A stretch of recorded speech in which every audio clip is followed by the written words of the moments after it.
You ask Tiger to solve. This deals with linear equations with one unknown. The final result is x equals -40/3. Let's solve it step by step. Group all constants on the right side of the equation.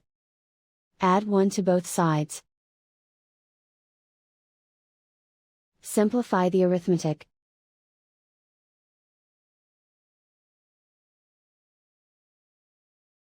Isolate the x. Multiply both sides by inverse fraction 5/-3.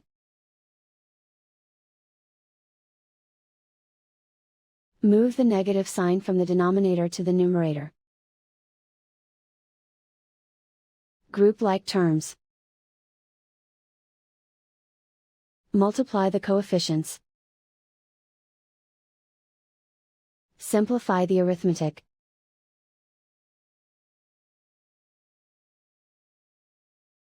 Move the negative sign from the denominator to the numerator.